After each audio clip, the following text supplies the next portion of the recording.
Hey, it's Chris Stelzer here from AutomaticHVACSales.com, and today I want to talk to you about high threshold versus low threshold offers and why you need to think about this distinction in your business. So let's get right into it. I'll give you an example for your business, then I'll give you an example for how I do that in my business.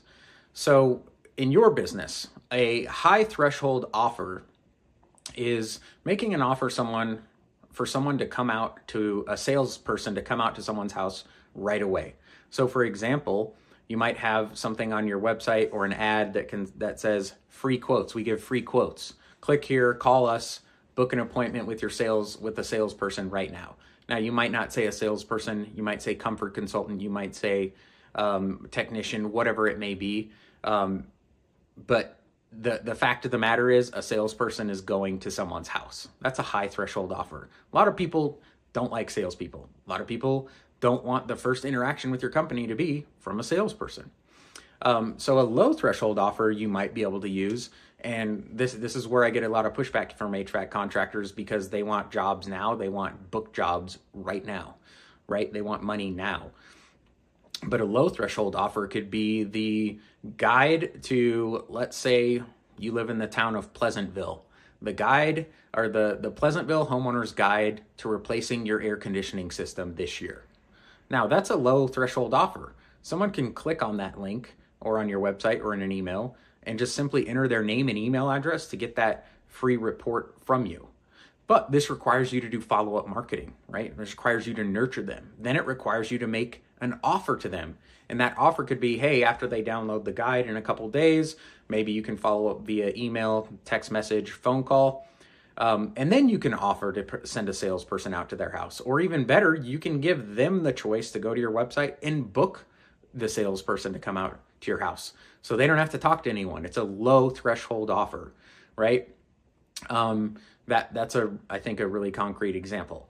In my world, I have coaching mastermind and information products that are tens of thousands of dollars.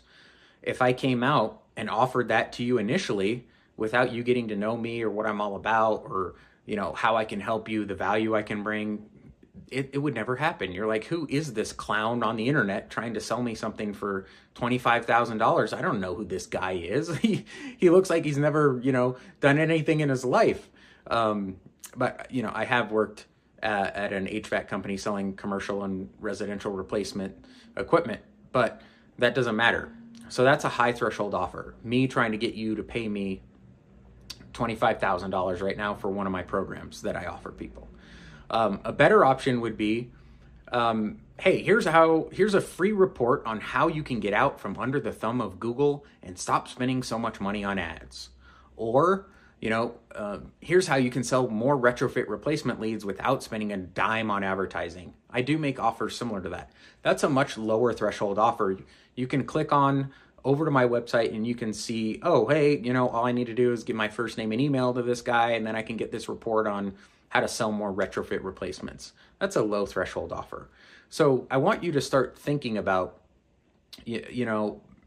trying to develop the lower threshold offers in your business, because that will get you away from Google. Because when people are searching on Google for any sort of heating or cooling need, it's because they've got equipment that's broken or not working properly. They're in desperation mode.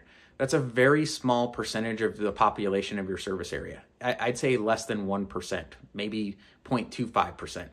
But if you can make those lower threshold offers, you're going to reach a lot broader market of people who might be interested in getting their HVAC equipment replaced at some point in time or serviced. And then you can market to them over time.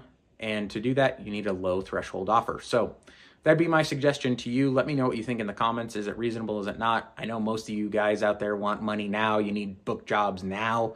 But if you can start backfilling your pipeline and your list of customers, that's how you can get a groundswell and more consistent jobs book and more consistent revenue. So let me know what you think in the comments. I'll talk to you later. Chris from AutomaticHVACSales.com. Head over to my website for those free resources, those low threshold offers that I'm making, which I just talked about. And I'll see you on the next video. Take care. Bye-bye.